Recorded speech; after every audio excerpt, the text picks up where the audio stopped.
Hello and welcome to the Man Games. This is the podcast show. It is the Man And the wife. podcast. So this is our review of last night's Backlash 2020. Sir, what did you think to the show, sweetheart? Oh my god. Did not enjoy it. At all. Positive way to start off the show. Yeah, sorry. Just not even. I don't no. I feel like I'm gonna be quite negative during this podcast, so I do apologise. It is a bit of a come down after obviously last week we did NXT Takeover in Your House, which was probably a 40-minute shorter show, and you could argue every match on the card could have been the match, the talking match of the night, could we say? Whereas this was a bit different. Maybe that's the nicest way of putting it. Different is a very nice way of putting it. So we didn't watch the pre-show, but on the pre-show, Apollo Crews retained the US Championship from Andrade. I feel like that would have been a good match to watch. Maybe. Not that I wanted to watch any more wrestling, but Yeah. So the first match up was the women's tag team match, the Triple Threat tag team match. This was the match I was most looking forward to. So it was a bit of a shame for me it came first, because for me it kind of went all downhill from here really, because this is what I was most looking forward to seeing. I kind of wish this had been in the middle of the card so I had something to look forward to. Yeah, I agree. I was looking forward to this match as well, and I feel like it was. At first, I thought it wasn't a great match, but now looking back, it actually wasn't that bad compared to some of the other ones. And I think had it been in the middle of the card, it would have broken up the show a lot more. Yeah, actually, I would say it was either this or Strowman versus Miz Morrison were probably my highlights of the show, which surprised me because I had no interest in Braun Strowman against Miz Morrison, but I actually did quite enjoy their match. I actually, exactly the same. Either this match or the Braun Strowman and Miz Morrison were both my highlights of the match of the card. Yeah, but that's not saying a lot though. That's not saying. Oh yeah, it's a low bar. Very low bar. So we have just watched this together. Obviously, we've not spoken about the show for like the past 3 hours. So this is actually the first time we are speaking to each other about the pay-per-view. So yeah, the Iconics. First time back on pay-per-view in a long time, I think. It's good to see them back on pay-per-view. That is a very, positive, from the opening match. Yeah, I mean, I really like the Iconics. I know some people are hot or cold about them, aren't they? Yeah, I'd say so. They're a bit like Vegemite, I suppose, or Marmite. People love them or hate them, but I do like them. I just like their characters and sort of like, I know they're annoying, but that's what they're supposed to be. And they coming from the Gold Coast, Australia, that is literally how some of the women talk, and that's how they behave. From the Gold Coast, though. They're from Sydney, aren't they? I know that, but I'm saying. Oh, sorry. I am from the Gold Coast. Yeah. Yes. Australia. I know where you are, but you're not an Iconic, are you? I know that. What I'm saying is that I can relate, and like actually, some of the women are like that, and they just take it to obviously a whole nother level. But I can really appreciate that personally. I think it's quite funny. I can actually see some of the girls I went to school with like personified through them. So I always think that I like them. Yeah. So I was happy to see them back on a pay-per-view. So Kayla Braxton interviews Sasha Banks and Bayley, saying if they lose, will they also lose their friendship? And Bayley just says stop being a shit stirrer, really. Yeah, I'm sick of this friendship sort of thing.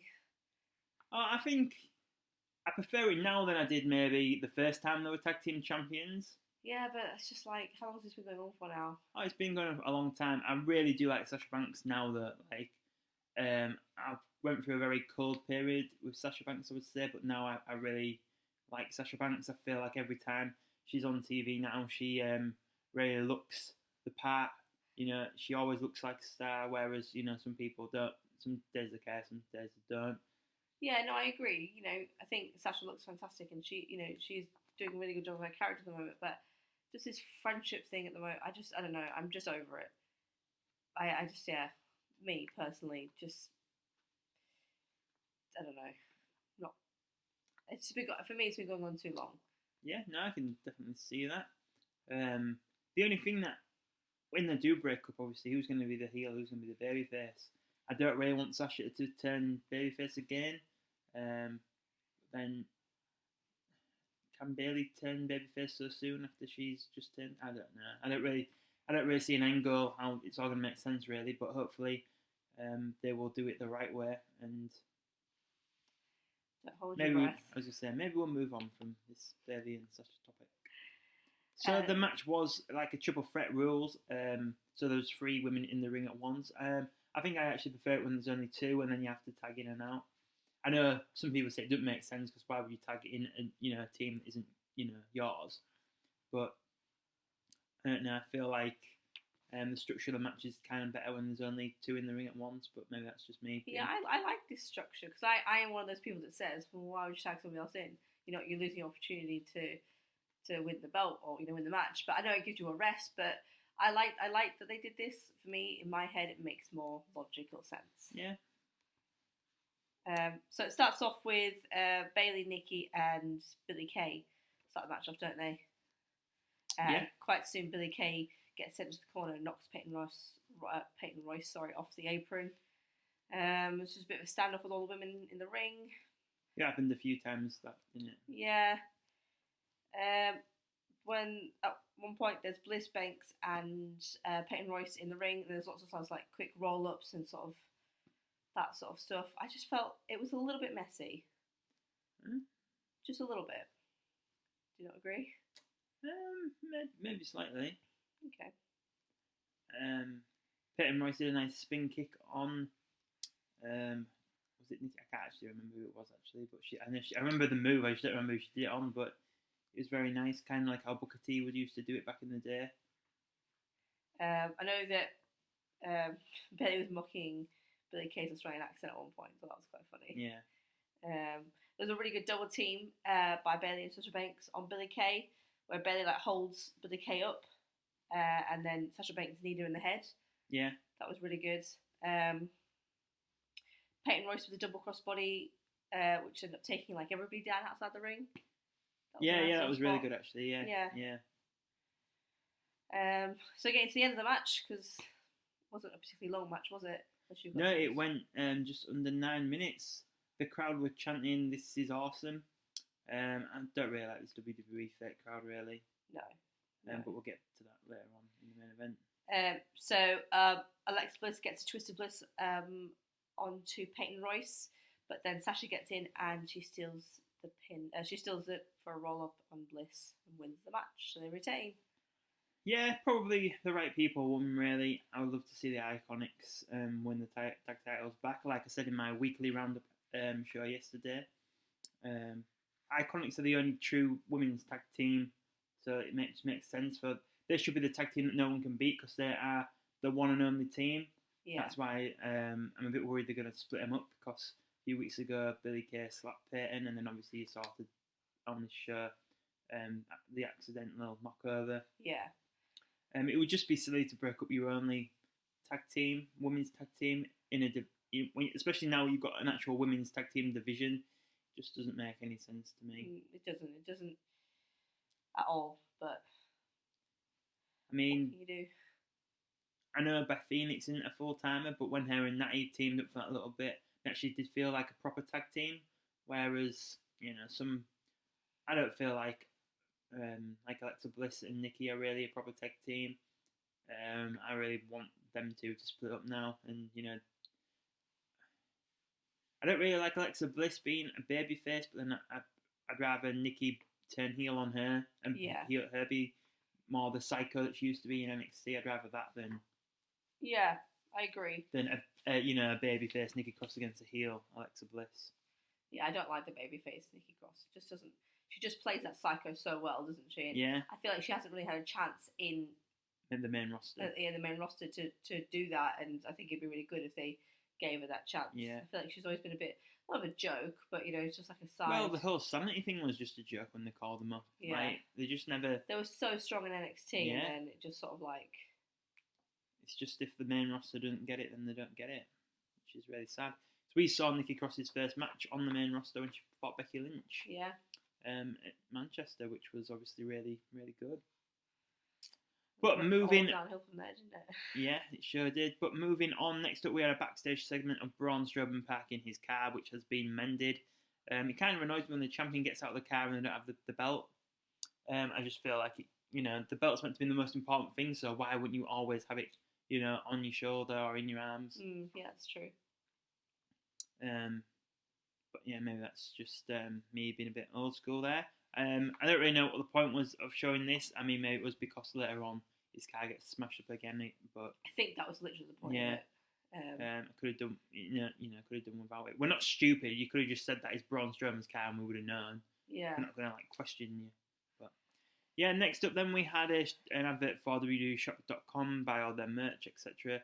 And then an Extreme Rules promo saying that will be the next pay-per-view.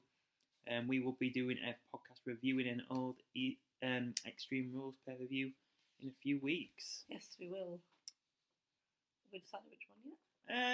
Well, there is two at the top of my mind. I actually really wanted to do Extreme Rules 2009, but with us just doing Backlash 2009, I think it's a bit too close together. Yeah, okay, fair enough. So, maybe Backlash 2000. You mean Extreme Rules? Yeah, sorry. It's just because it was the greatest show. I just can't get the Backlash out of my head. Maybe Extreme. It's a Backlash again then. Maybe Extreme Rules 2016. Maybe. Okay. You have no idea what was on that card, do you? Nope, not a clue. If my memory serves me correctly, that is AJ versus Roman Reigns in the main event. Okay. So anyway, moving on. Next up, it is Sheamus versus Jeff Hardy. This match seemed like it went on forever. Yeah. Don't really like the feud. Don't like the angle they did on Raw with the urine test. They did it years. I know I said this yesterday on the weekly roundup, but I'm saying it again. Anyway, they did the same thing a few years ago with Shawn Michaels. They had the exact same line and finish to the segment with them saying, "You better have to be pissed off than pissed on." Both people getting, pee chucked on them, and Jeff Hardy must have been very dehydrated for his pee to be in that colour, and the amount that he must have been holding in. Surely he would have needed the toilet anyway. Yeah, I don't like the storyline. I think it's stupid. Obviously these are problems real problems that Jeff Hardy has had in the past, and really quite recent. I mean, 2018 was. I was going to say the last mugshot was 2018. So I don't think it's something that should be done as a storyline for entertainment, because I feel like it's something that's real and it's done in a trashy and not an appropriate way. Like, I'm all about addressing situations and stuff like that. But no, don't agree with this at all. Yeah. Was not happy when it came in. I did not think Jeff Hardy looked good in this match at all. No, and obviously Sheamus says to Jeff in the video package, how can you look your family in the eye? It's like, well, he seems to do it pretty easily because he keeps doing it. I really looked up to Jeff Hardy as a kid, but now I'm a bit older. It's a bit like, why are you doing this stuff to yourself?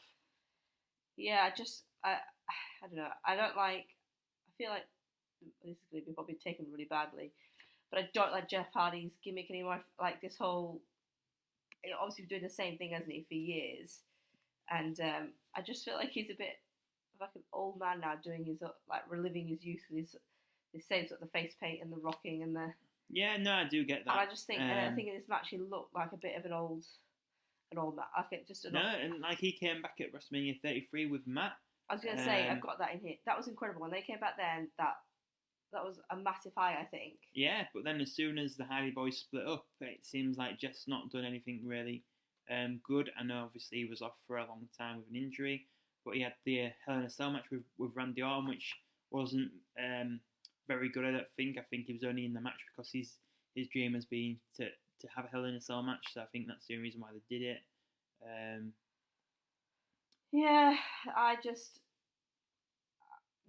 Jeff just needs to do something different. I don't know. Yeah, freshen up his gimmick or something. Or, yeah. Something's missing now, I feel like. Yeah. No, I do agree with that, unfortunately. Maybe he just needs to leave WWE because, maybe Jeff Hardy doesn't need to be in a PG show, maybe. Maybe. I don't know what it is. I just...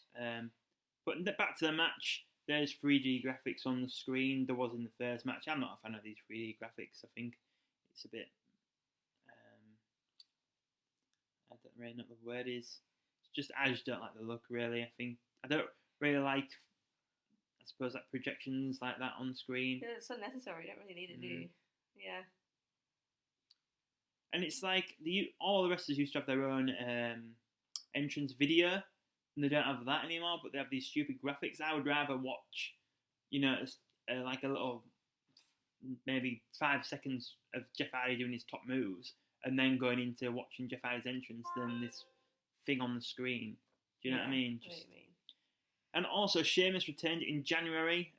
Obviously, he's not really had a good run neither since his comeback. He's been stuck in the storyline with Jeff Hardy.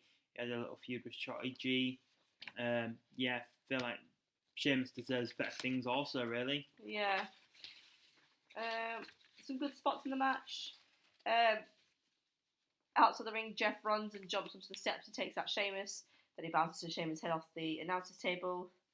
And then Sheamus picks up Jeff and slams him against the ring post. Not too bad.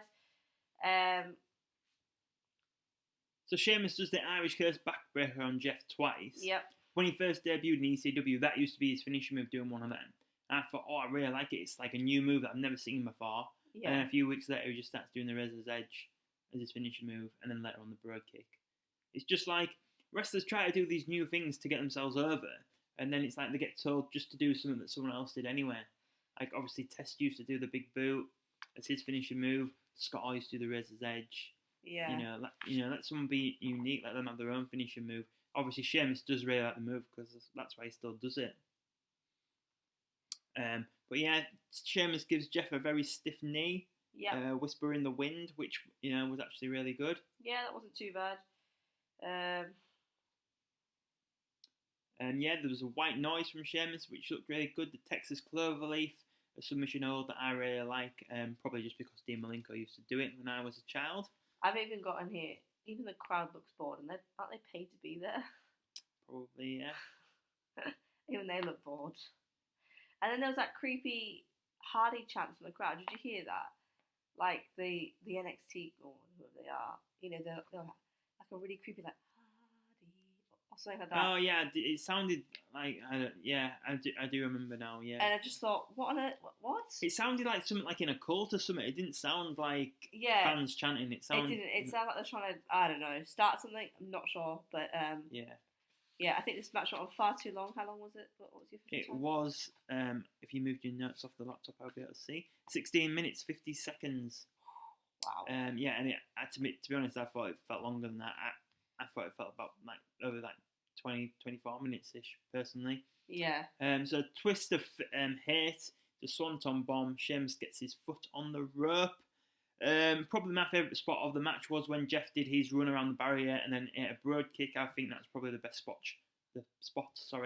of the match. Yep. And then like 20 odd minutes to get there. Yeah. Or what it felt like. Then Sheamus gets another Broad Kick inside the ring for the 3 count. Yeah, and I don't know if you noticed, but Jeff actually did try and reach for the rope. So yeah, it's like he did have a little bit left in him, but not enough to kick out. So yeah, I like the last few minutes of the match. I just feel like it was a really long match. A bit over Jeff Hardy. Would rather see Sheamus in a better feud. Yeah. The replays at the end of this match, I don't know who was producing this, but they seemed to mess up the replays quite a bit at the end of this package. They went to show the wrong replay first, and then they did the same thing again. It's just like whoever was doing this, didn't do a very good job. And from what reports said, some of this got filmed previously before Sunday night. So if that is right, and then they still made this mistake, that is pretty bad. That is bad, yeah, really bad. So then we had Titus O'Neil. He came up and he was advertising the No Kid Hungry charity. And then we had an advert for the new game of Battleground. I could pretty much hear you rolling your eyes as this advert came on. Yeah, it doesn't look great, does it? But obviously I will be getting it for the channel, so...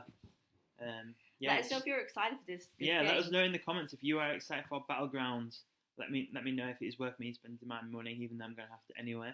I do think it's going to be more of a kids-based game. I can see a lot of kids liking it on the channel, but I don't know if any of the grown-ups will really like it. I don't know. They're just...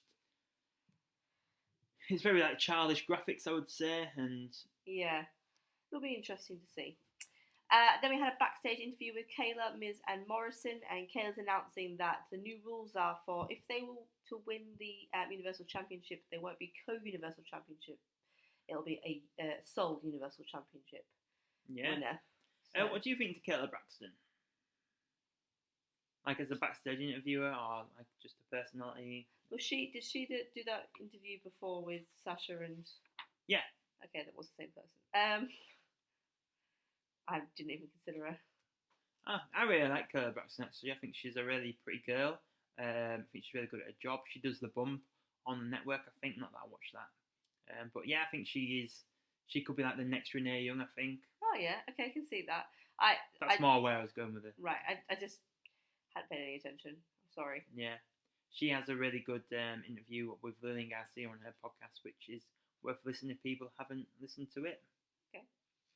And then Otis and Mandy come along and do the whole if you win, we're gonna cash in sort of thing. Yeah. Seeing John Morrison stood backstage as well, I thought he did look in really good shape. I started that. Morrison looks ripped. Yeah, he looks really good. Yeah. I think because he's come back and they've not really put him into a really good role, I think you kind of forget how good he is. I think that's kind of what I picked up maybe in his match later on. Yeah. You kind of forget how good John Morrison is just because of the role he's being put in. So next up it was Nia versus Asuka. Now, one of the best things for me was in this that the commentary team had changed. I was so over Michael Cole and Corey Graves by now. Just with the, it's boss time. It's just like, shut up, Michael Cole. Can't say I noticed that. Yeah, I think maybe, I used to really like Michael Cole as well back in the SmackDown days when he was doing it with Taz, but now I'm just over him. I just hate listening to him and Corey Graves. And I used to really like Corey Graves as well, but now I'm just over him, which is pretty sad because I like Todd Phillips. Sometimes he can be a bit Michael Cole-ish, but I do like Todd Phillips. Quite like Baron Saxton, and I think Samoa Joe is really good commentator for Raw also. Jerry Lawler, I think, stopped caring a bit. I mean, it wasn't on the show, but that's how I kind of feel at the moment. But on AEW, you've got JR. Obviously, he's a bit older now, but he's still really good. Tony Schiavone, which is probably my favourite announcer of all time. I can't say the name, so Excalibur. He's there, and also they have Taz. Does it sometimes. I know they've had Vicky Guerrero do it on Dark. Not that I don't watch Dark, but that's what I've heard. Just AEW has too many announcers, and WWE don't have enough good announcers, I would say. Yeah. Going to the match, I think Nia versus Asuka shouldn't have been on straight after Sheamus and Hardy. I feel like both matches were very similar. No, but yeah, well, I felt like most matches on this card were just very slow. Yeah. A lot of people do say that about the main roster matches, that every match kind of feels the same. I feel like this pay-per-view definitely did prove that slightly. Asuka and Nia went 8 minutes 25 seconds. It ended in a double count out. Why? Why did it end in a double count out? Because they got counted out outside the ring. No, I get how that works, but why would they? Why? What's the point of it? Well, I reckon it's because they didn't want Nia to lose, and they didn't want Asuka to lose, because Asuka is a new champion, so you don't want, you don't want Asuka to lose the title this early, but then you don't want Nia to lose because she just returned and she has all this momentum. So why book the match? If you don't want neither one to win, why book the match? Yeah. Have Nia Jax keep squashing people and then build up to a match later down the line. You could have had two quicker matches on this show. Have Nia Jax beat like a Ruby Riott or something, or Liv Morgan, or build someone else up to face Asuka, but then she could beat him quite easily. Do you know what I mean? You could have had both of these two looking really good, and then build an Extreme Rules match for the next pay-per-view where you could have a stipulation match, so you kind of got an out if someone does lose, when someone does lose. Yeah, when it finished and there was a double count out, I just thought, what a waste of time. Yeah. Sorry. Nia Jax did hit a very nice jackhammer though in the match. I did get that, yeah, actually. She did say to Asuka, "Where's Kairi?" which fired Asuka back up to make a bit of a comeback. Yeah, Asuka did a nice shining wizard. And then a drop kick for the second rope, followed by, was it a hip attack or something? Yeah, Yep. yeah. But they call it, I'm sure they call it a hip attack, but it looks more like she's smacking a bum in the face to me. Well. And yeah, double count out. There's not really a lot to say about this match. I feel like Asuka deserves a lot better than this, especially this is her first title match as being the champion. Yeah, it was slow, uninteresting, and never got out of first gear. Yeah. That and ending was disappointing. That were my main notes. Yeah, well, I think we spent enough time talking about that. And before we get to the next match, please like this video if you're enjoying what you are listening to. What did you think of the Backlash pay-per-view? Obviously, we didn't watch the Apollo Andrade match. Was it any good? Let us know in the comments. And please subscribe to the channel. We are at nearly 300 subscribers. So if you listen to this and you haven't already, please subscribe. It does really help TheMan games out. Next up, we have MVP backstage with Bobby Lashley. Bobby Lashley is trying to start out the celebration party for when Bobby wins the title later on. Yeah, Lana comes along and she does the whole me. That's what I heard anyway.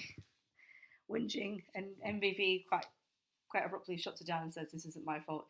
You need to speak to your husband." Yeah, which kind of annoys me about these segments, because if we are truly to believe that Bobby Lashley and Lana are together, it's like, do they only just see each other at work? Yeah, absolutely. Yeah, that's true. So yeah, next up before we get to this, sorry, I thought you'd finished. That was fine. So I always thought the official music for this pay-per-view was The Greatest Showman, because that's all they kept playing. Yeah. But apparently it isn't, and it's Green Day. Green Day. Oh yeah. I feel like Green Day got ripped off a bit in this. Yeah.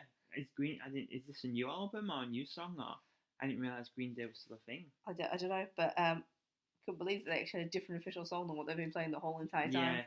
Yeah, I did feel like that was a bit strange. Promote the Greatest Showman CD track, soundtrack even. Yeah. It is really good. We have it in our car. It is a great sing-along. Um, Sorry, going to the fourth match now. It is. Yeah, it is Braun Strowman in a handicap match against Miz and Morrison. I like Miz and Morrison. I just think they're brilliant together. I think their chemistry is fantastic. I like their sort of the comedy sort of duo that they do together. Yeah, they are like best friends in real life. Yeah, and I think that definitely plays off on screen as well.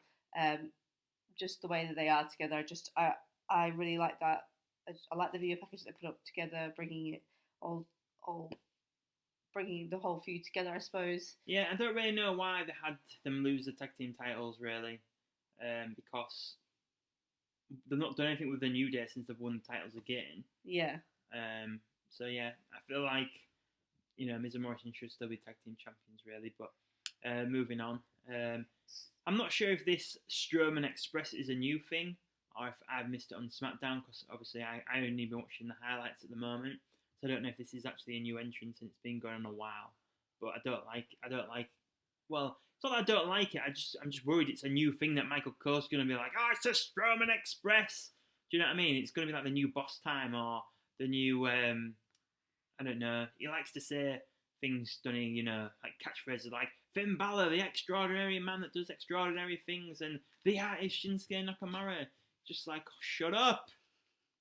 Like if I was introducing you to someone at a party, I would not say, this is the greatest wife in the world, this is Jessica.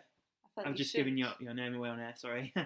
Thanks. But now you should start introducing like that every single time. No, but it's just stupid. It's a bit different when it's Stone Cold Steve Austin, because that's what he got called. That was his name. Do you know what I mean? Yeah. It doesn't anger me like it angers you, but yeah, I know what you mean. I didn't really enjoy the little promo that Miz and Morrison did before the match and their little music video for Hey Ho, their song. It was good. It was probably the best part of the show, to be honest. It was funny and it got stuck in my head. Yeah. Well, in the main event, I kept on tuning out and just listening to that in my head at some points, to be honest. But obviously, as you said, in the middle of the music video, Braun Strowman interrupts coming down with his Strowman Express. Yeah, it was a good way to interrupt it, like the the Express thing was quite good. I'm just really worried it's going to be the next catchphrase for Michael Cole. Yeah. I discovered at this point there was 2 more hours left of this pay-per-view, and I wanted to.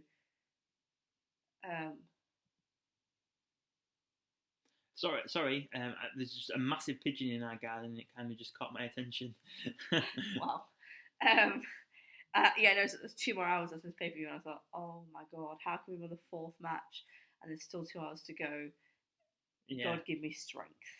So, like I said earlier, I actually really did enjoy this match. I wasn't really bothered about this match going in. I thought it was a bit silly. I don't really like handicap matches being for the title. To be honest, I don't really like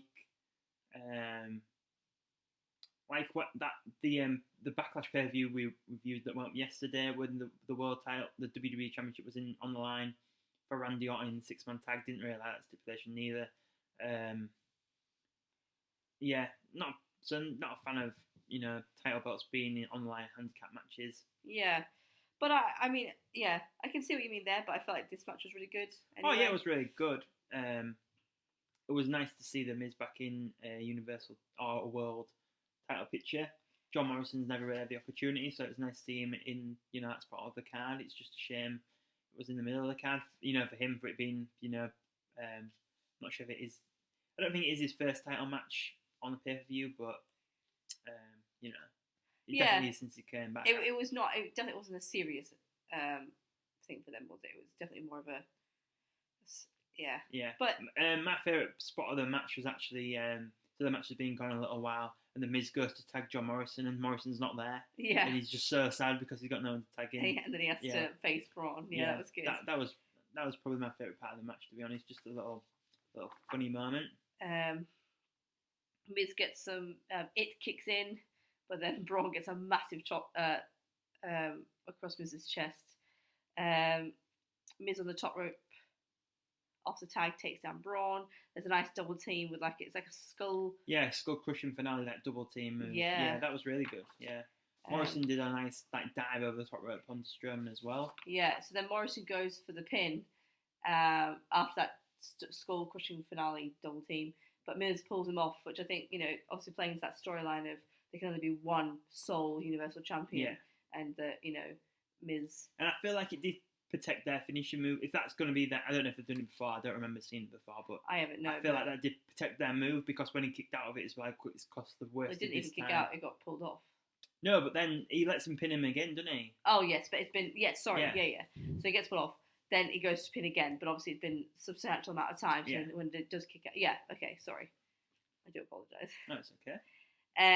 So Braun chokeslams Miz. Yeah, that looked like a really stiff chokeslam, I thought. Morrison jumps on the top rope, but Braun gets him with a big punch, followed by a power slam for the pin to win. So I felt this was a better match. I felt like it had more storytelling than the Jeff and Sheamus match. Yeah. Considering that the story was I thought there should have been more storytelling in the Jeff and the Sheamus match because it was supposed to be more serious. And I wish this match had been given some more time. I think Morrison's such a brilliant talent, and I think he could have definitely given a lot more to the match. And I feel like this is something I enjoy more than a lot of the other matches on the card. Yeah, so I did that. Sorry to interrupt you. I did think here if Otis comes down, cashes in, it might save the show. But that didn't happen. That didn't happen. Yeah. I did one thing I didn't notice at the end of the match was Corey Groves singing the song and trying to get Michael Cole singing it. That made me chuckle. That was funny. So next up there was a replay of the IC title match from SmackDown. It was a really good match. It was probably probably a better match than any of the matches on this pay-per-view, to be honest, unfortunately. AJ Styles is backstage saying that he said something like he wants a championship presentation on SmackDown. The only thing I really took away from this is AJ has really girly hair. Really girly hair. I'm not gonna lie, I missed this part because I went to go make some food. I know that there has been gifs and things saying that he's got soccer mum hair. His hair did look really like a mum in this promo. The way he was and also the way he was waving his hair about, I just thought it was very feminine. All right. Yeah. No, yeah, I did. He's not even like a feminine guy, is he? No. He's a very redneck talking male performer. Man. It's not like some men that have girly hair are like quite pretty, aren't they? Yeah, It kind of like John Morrison is quite a pretty man. Yeah. So if he was doing like, he swishes his hair. Yeah. Whereas it doesn't really work with AJ. It kind of looks, He's got twitch. Yeah, maybe, yeah. Yeah. And then it goes into. Oh, actually, I'm not sure because I was. It went into Drew and Bobby. Yeah, I thought so. I think this should have been the main event, really, just because I feel like the championship should close the show. I feel like if you have things that aren't the championship, it kind of devalues the championship a little bit. I know it's hard when you have two championships anyway. Yeah, no, I agree. But then it's like they were trying to advertise this as well. If you don't main event Orton and Edge as the greatest match, and that's not main eventing it, then is it really the greatest match? We saw that the greatest match would be the main event. Well, maybe, but there's loads of times in history that the greatest match on the card hasn't ended the show. I completely agree, and this was no, but spoiler. I don't think that this match between Edge and Orton was the greatest match of all time. But if you're advertising something as the greatest match of all time, oh no, yeah, I do get that. You need to put that on the main event. I do get that. It didn't surprise me. I did think Edge and Orton would be the main event. Yeah. I just would prefer, especially with Drew McIntyre, they're trying to get him over as the new face of the company. Kind of, it would do him a lot of good being in that role. So yeah, Bobby Lashley gets on his full Nelson, which is like the master lock really, before the bell rings. Something I did pick up, well, not picked up, but with Samoa Joe being on commentary, just thinking Samoa Joe's never been a world championship in WWE. I did know this, but I listened to a show the other day. I won't give away the show, I'll just let you know it is a good Wrestle Talk show. And that kind of, brought it back to my attention. I just think it's a bit of a crime, really, that Samoa Joe's not been... Why is he on commentary? Is he injured? Yeah, okay. Again. Thought so, I just... Well, I'm assuming he's injured. Yeah.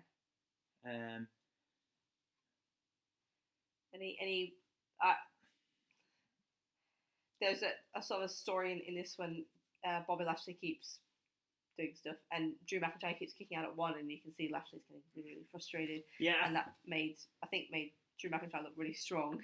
Yeah, I feel like Lashley does look the best he has done in WWE in a long, long time, definitely since he came back. Yeah. It is nice to see them finally doing something good with Bobby Lashley. Just hope it, continues. Yeah. Because I feel like this Bobby Lashley is someone that is the Bobby Lashley that could take on Lesnar eventually. Is the match Bobby Lashley has been wanting. Apparently he did get promised that when he returned to WWE. Oh, okay. Well, that's what, if you believe the rumours. So I believe this Bobby Lashley is the right one to do that. Yeah. So Drew McIntyre gets a good Alabama slam in. Reverse. A reverse Alabama slam. Yeah. I even wrote reverse Alabama slam, but then I thought, why have I written that? But then, yeah, okay. Yeah. Sorry. So an Alabama slam is a move that Hardcore Holly used to do. Okay. That I think Cody Rhodes does it now as well, or just Cody, whatever you want to call him. So this is the other way around. So when they slam him down, it's the chest that hits the ground, okay. not the back. And then Drew McIntyre goes for a tombstone, but Bobby Lashley counters into an ankle lock. You have missed actually a very big point of the match out. What did I miss out? Well, Bobby Lashley kind of drops Drew McIntyre on his head. Oh, I did miss that. On the outside of the ring, which looked like it proper sucked. I forgot. I just think Bobby Lashley got off balance. That's why it happened. Yeah. Because I think it was meant to do it, then run him into the ring post. Yeah. Which is like the next spot. But yeah, Drew did seem fine, so hopefully he is fine. Yeah. But yeah, it did look like it proper sucked. But obviously, it was a mistake. It was, these guys are out there working the butts off it. Sometimes people do lose the balance. How many times do you lose your balance just walking around your own house? Yeah, absolutely. Yeah, I think it was just a genuine accident.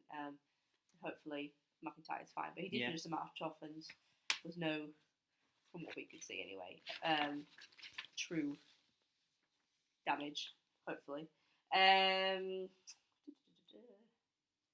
There's a nice crossface in the ring with then the ankle lock. I think that's what you were just saying before. Yep. Lana comes down. Oh my god, she came down and just thought, oh, I know what's going to happen now. It was a bit. Oh, I did see this ending coming. And you just think, I mean, I thought she did some really bad acting as well. Like, I don't know. As soon as she came down, I just thought, I just tuned out. I thought, I know what's going to happen. Don't care. I wrote down, I really like her shoes, actually. Oh, really? Yeah. I didn't see her shoes. Oh, they were like really spirally and all, but like, yeah. It's a bit worrying that you notice the shoes and I don't. I appreciate the female form. Okay. So yeah, I just thought it was a bit predictable, and then I don't know. I don't think having Lana anymore does anything for Bobby Lashley. Well, I reckon I wrote this down actually. Divorce angle coming soon to Raw. Yeah. Because surely he's gonna drop Lana now. I would have thought. I really like MVP with Bobby Lashley. I thought MVP looked really smart. I liked his suit today as well. And I think I like them together. MVP used to be. I didn't really like him when he first came onto wrestling because he did get pushed quite quick, and I don't really like that sometimes. Yeah. He used to wear that weird suit and that thing over his nose, didn't he? Yeah, he used to wear like a Power Ranger clothing. Didn't like that. Not like Big Swole does in AEW, more not as cool. Yeah. But I thought he did a lot of favours to Lashley here, and that I think he's making a really good manager. No, yeah, I do. I think they should drop Lana. Oh yeah, definitely. I definitely think that's where it's going. So the end of the match, because I think Lana, it'd be good. Sorry, can I just cut you off? I think it'd be really good as well if he does go into this feud with Lesnar. That Lesnar obviously will have Paul Heyman. Yeah. And then Bobby Lashley's got MVP, and I think that's a really good angle to go in with, and sort of have those two as well, kind of not facing off, but that sort of dynamic as well. Yeah. Well, when in this match, I did think actually when the there was a point. I think it was when Drew got dropped on his head that MVP was near them. I think looking at all three of them together, that would be a good faction. The three of them together. Oh yeah. But yeah, I don't think that'll happen. No. So yeah, Lana comes out. She's shouting that he's cheating. Gets onto the ring apron. Headbutt knocking Lana onto MVP. Distraction. Claymore. Drew McIntyre still your champion. Yeah.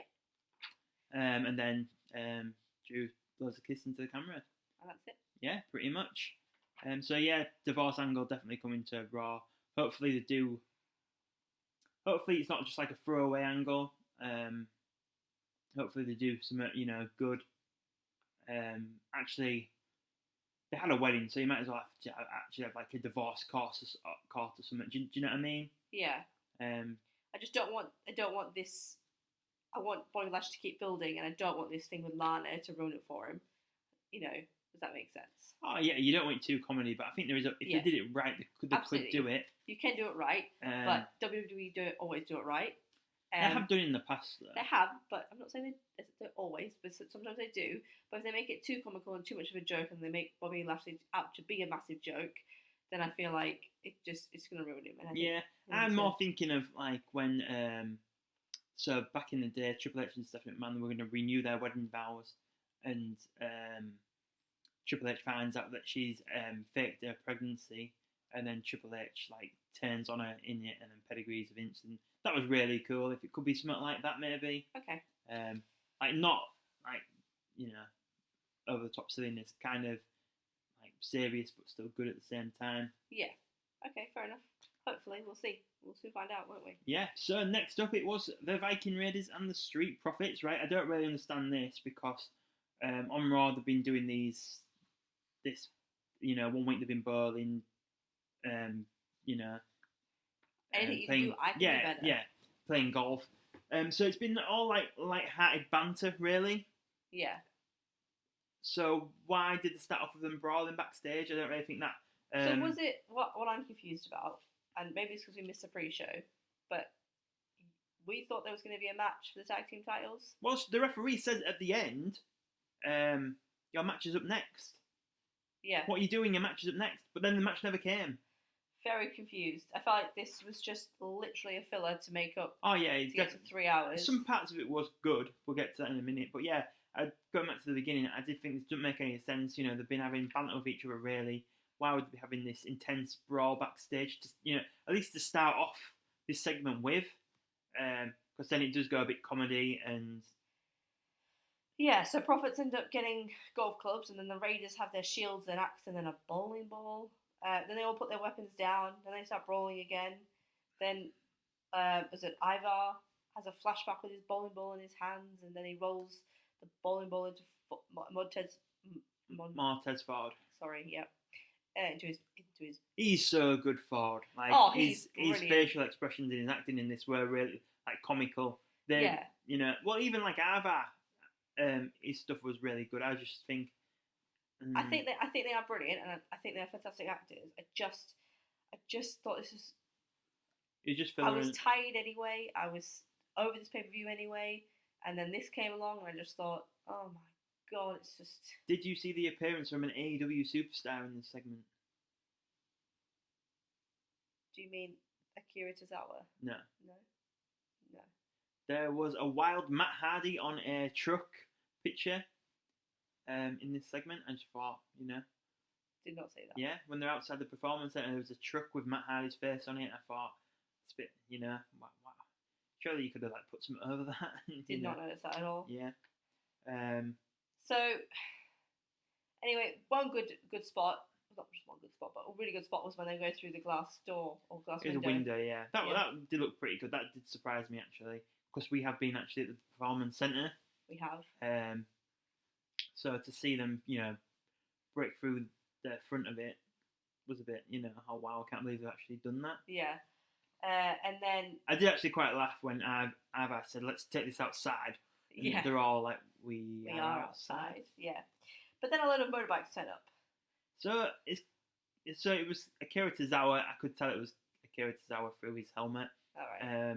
Which is a bit random really, because I don't remember seeing him on Raw in quite a while. Were they meant to be like a load of ninjas, or was it meant to be the triads or something? No, do you know what vibe I got? I got Fast and Furious. Yeah, that was what I was going to say next. But then it was supposed to be like a really bad kung fu film or something. Yeah, I don't really know. And so there's like lots of ninjas, and they're all they make the Viking prophets to beat up all these ninjas, don't they? They come together for a bit. Yeah, I feel like some of this was really good, but some of it was really stupid as well.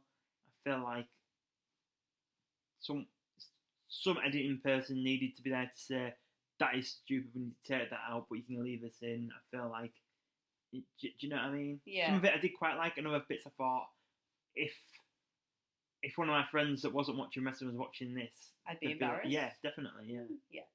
And then so they beat up all the ninjas, and then all of a sudden Akira Tozawa has another ninja come along, a big strapping man, yeah. Strapping man comes along, and he looks huge.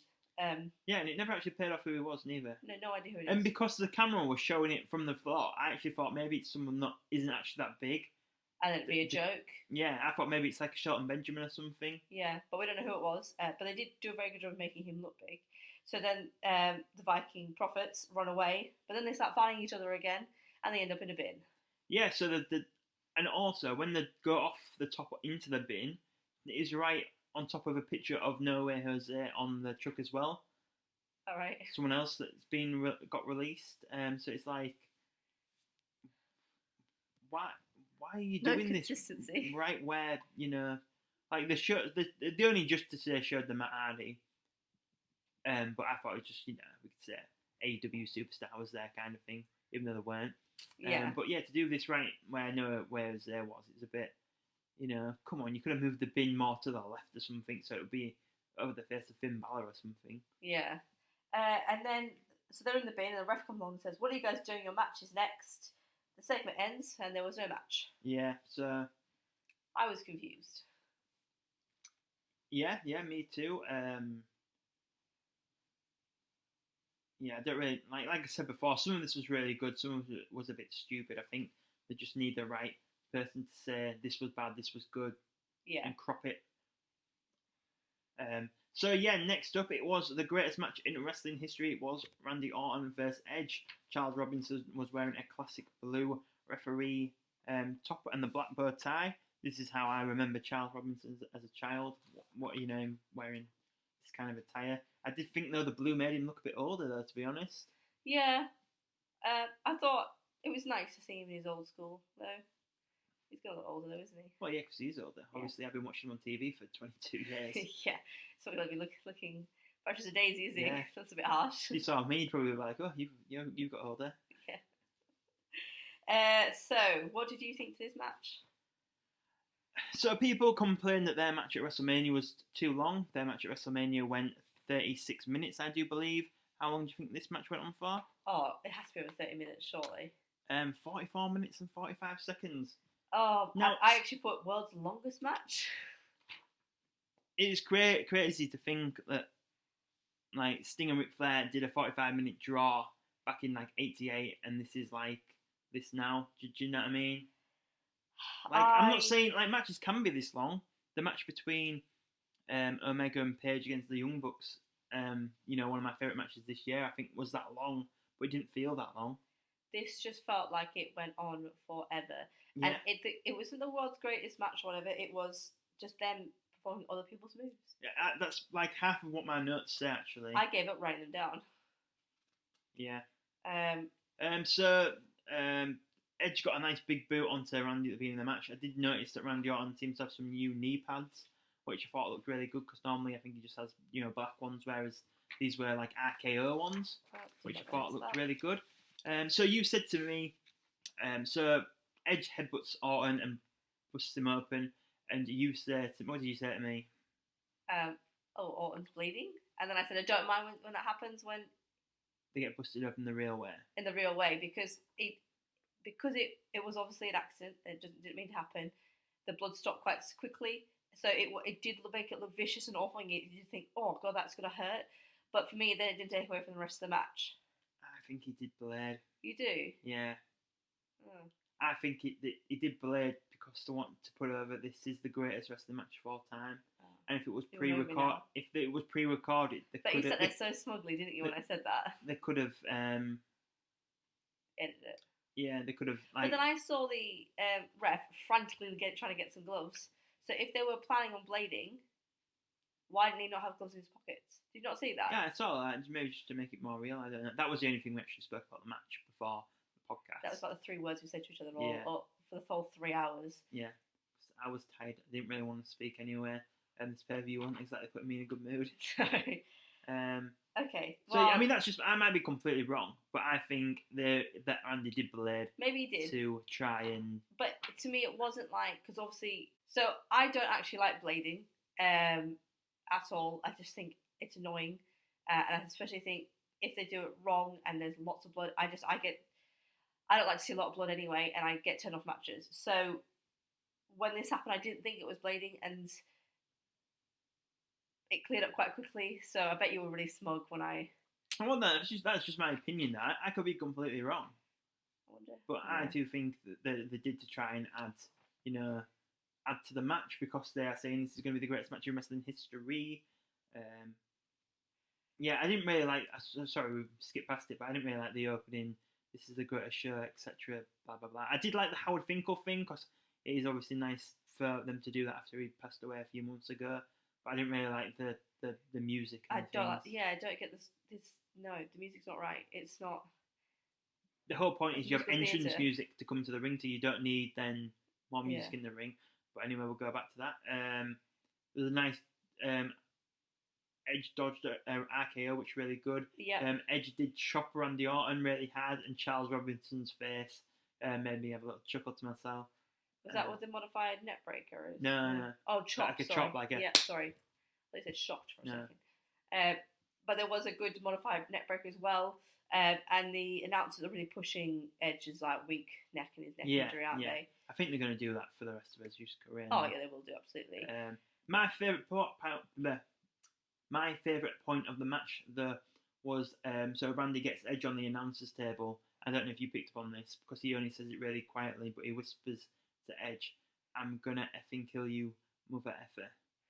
He had to really listen to hear it, and I thought that is really good, like character work, really. Yeah. Because like this match was long, it wasn't all bad, but it was just long. I feel like if they cut 20 minutes out of it, it could have been a really good match. But I think some people think a great match needs to be 40 minutes long. It doesn't. And I just felt like, obviously, as I said earlier, it was just loads of like, they kept saying like, did the 3, Orton chose to get 3 amigos, And then then Edge reverses it into his 3 and, amigos. yeah, you know, there's Eddie Guerrero's, and then they're like Ricky Steamboat and Ric Yeah, so Flair then with the chops. the and... chops between Ricky Steamboat and Ric Flair, yeah. Then there was Orton did the suplex off the top rope, which his father used to do. And then, well, I remember this being a Sting and Booker T spot from, I think this was early 90s. I remember watching a replay where they both go to do a crossbody, but they both do it at the same time, so they just bounce off each other. Yeah. To me, the first time I ever saw that was Sting. It was Lex Luger and Sting against Harlem Heat, and I saw Sting and Booker T do that, so that's what made me think of that. Then there's an angle slam as well. Yeah, but Randy Orton does actually do that quite a lot, though, does he? Okay. in fairness. And then, obviously, Edge does a lot of Christian's moves, I thought. Not just the Unpretty, which he does later on in the match, but also when he like pulls himself up on the ropes and he uses his feet to kick Orton in the head. Right, okay. And that is a Christian move. And also there is a spot, this is obviously later on, but Cena was talking about spots from other matches. There was a really good spot from Christian and Orton when they had their feud where Edge has his back he's got his back to Randy Orton on the ropes and he jumps back and then eats an RKO. And that is a Christian and Randy Orton spot from their matches. Right, okay. Then there's a pedigree as well. Yeah. I just thought, and a rock bottom at one point. Yeah, I did think about writing early on actually when they were doing these spots, someone's going to hit a Stone Cold Stunner, but I thought, no, they probably won't go that far because obviously Kevin Owens does that now. Yeah. But I think doing a rock bottom was kind of the same thing. So after the pedigree, there was a spear, then another spear. Orton kicks out there. Yeah. RKO, another kick out. Yeah. But I did really like the finish of the match. Yeah, that was probably that is the only time apart from Drew dropping on his head. It was the only time I probably like shouted out. Yeah. So Randy Orton wins with a punt to the skull. It's the first time in years he's done this. He has like teased he's going to do it a lot, but he's never actually done it. Obviously, we just did Backlash 09. That is when this move was probably its most popular. Yeah. So yeah, like 11 years later, and now he's kind of brought it back. So yeah, I did really good finish, and I think it was a good with finish. The neck injury, obviously, with you play on that with Edge. Yeah. So I just feel a bit bad for Edge coming back, and then this being his return. I feel like when he returned at the Royal Rumble, I personally thought, oh great, we're gonna get Edge and Seth Rollins, Edge and AJ Styles, Edge and Daniel Bryan. I know we might have seen that before, but obviously it'd be a good one to see again. Edge and Ricochet, just like Edge and Adam Cole. There's just loads of matches we never thought we were going to get, and now we've had two matches that, we've seen Edge and Randy Orton loads of times before. Yeah, and then we've got two matches, both which felt very long. Yeah. Last Man Standing at WrestleMania was very long. This was even longer. I mean, for me, this match just did not work at all. Maybe it's because I don't have the association with all the classic moves and everything, and and all that. And also, I feel like you make your own classic match. You don't need to do other people's spots to make the classic match. That's it. It's the world's greatest wrestling match, but the way we're going to make it the world's greatest wrestling match is by we're going to use everybody else's moves and make you think it is by mimicking it. Yeah, it's not, that's why I thought. Let's see the talent. Let's make the match the world's greatest wrestling match because they have the talent to do that, not because they're taking moves from other people. I'm not saying that Edge and Christian. I'm not saying that Edge and Orton don't have that talent. But I'm saying that the way they tried to do it, didn't work. No, I agree. That's why I do think Orton bladed, because if you put in all the other elements, they're trying to get this great, like the opening match, the blue shirt, then the blood, then the trash talking on the table, all these spots from past feuds and wrestlers and stuff. Obviously bringing out the punt to end the match. So yeah, I did like the ending of the match. I did like it at the end. I'm not sure if you saw this. Orton rose up next to Edge, and I thought, I hope they don't do "Oh, get up, man, we can be friends again." But no, he says, "Go home now. Just go home now, and tell your kids that Uncle Randy says hi." I didn't do that. I think I left the room, to be honest. So unfortunately, that kind of makes me think we're going to get a third match. So if they did do a fair match, I think it needs to be like a Hell in a Cell or something like that. You know, a proper big blow off match. Don't just have another, you know, another little match. Not like a little match, but like another singles match. I don't think would work. I feel like if you are going to do a third one, it needs to be Hell in a Cell. You know, I don't know anything bigger that could work. I think a 20-minute Hell in a Cell match would be pretty good. It doesn't need to go 40 minutes. I don't want to see this again. I don't want to. No. Don't put us through it, please. So yeah, that's just what I think. I do think we're going to see this match again. I don't. Not. I think it would be good to see them in a Hell in a Cell, but I would rather them move on now and let Edge have something fresh and new. Yeah, I agree. And also at the end of the match, Edge refused medical assistance from people coming to the ring and try to get him on a stretcher and that, but Edge refused. He wanted to, stand up and leave by himself. So yeah, that was Backlash 2020. I feel like so this has actually gone over an hour. I was really worried that we wouldn't have that much to talk about in one sense. But I suppose even when WWE shows aren't great, they still have a lot of talking points. Yeah, I don't have a lot to say about this. I mean, so a high point for me was the Universal Championship match, which surprised me because I wasn't interested in the feud or anything really at all. I think some of it, when Miz and Morrison were, doing stuff to Braun on that episode of SmackDown, making his drink froth up and stuff, and him chucking their car over or whatever. It's just a bit like childish humour to me. So yeah. I wasn't really, interested in this match. And also, they chucked the goo over Kayla Braxton, which I really like Kayla Braxton, so that kind of annoyed me a little bit. So yeah, I really did enjoy that actually. It's a shame that was the shortest match on the card, to be honest. And also, I did enjoy the opening match between the Iconics, Alexa Bliss, Nikki Cross, and Sasha and Bayley. But now thinking about it, I would say the Strowman Miz and Morrison was my favourite match of the night. Yeah, favourite match of the night for me as well was the Strowman Miz and Morrison. Low points, probably everything else. Maybe not the women's tag match. I think that is a bit harsh. Okay. I just feel like Drew and Bobby wasn't terrible. No, I suppose, yeah, okay, wasn't terrible, but just when I felt like every match was virtually the same. It was I get that. I do get that. I felt like the whole entire time there was no, it was just all really one level. There was no, what's the word I'm looking for? Texture. That's what if you can have texture in a show, but it was all just a very slow match. Well, a wrestling card should be more like a variety show, shouldn't there? There should be, different. Yeah. No variety, yeah. So, because, obviously, the first match was a triple threat. I almost fell asleep. I don't know if you noticed. Tag. No, I didn't notice. And then obviously there was 2 singles matches and then a handicap match and 2 more singles matches. Do you know what I mean? If you had opened with maybe, I don't know. I don't want to say the Universal Championship match because obviously, like I said, I don't think they should be the opening matches, but they should have structured it. Sheamus and Hardy, and then Asuka and Nia shouldn't have been 2 matches back to back. Yeah. Maybe put Asuka and Nia between Drew's match and Orton's match. Maybe have that, second to last, because it was a bit of a, I don't know.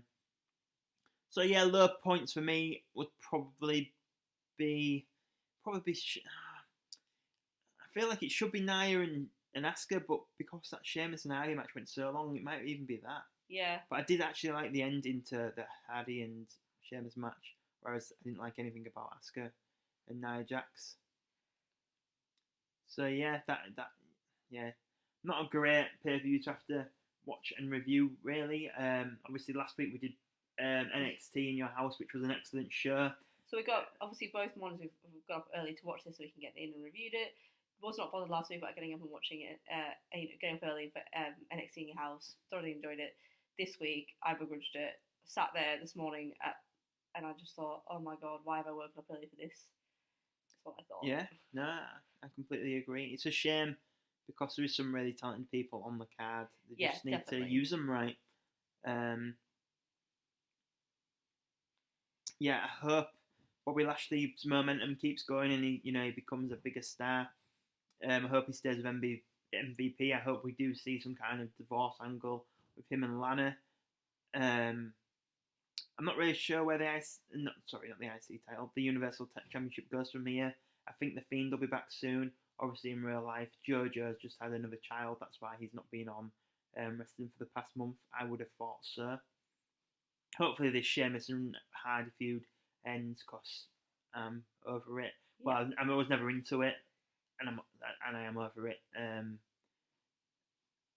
And this week on NXT will be Sasha Banks and Bayley against Tegan Nox and Shotzi Blackheart for the women's tag team titles. I am looking forward to that match. Do you think they'll put the tag team titles down in NXT then?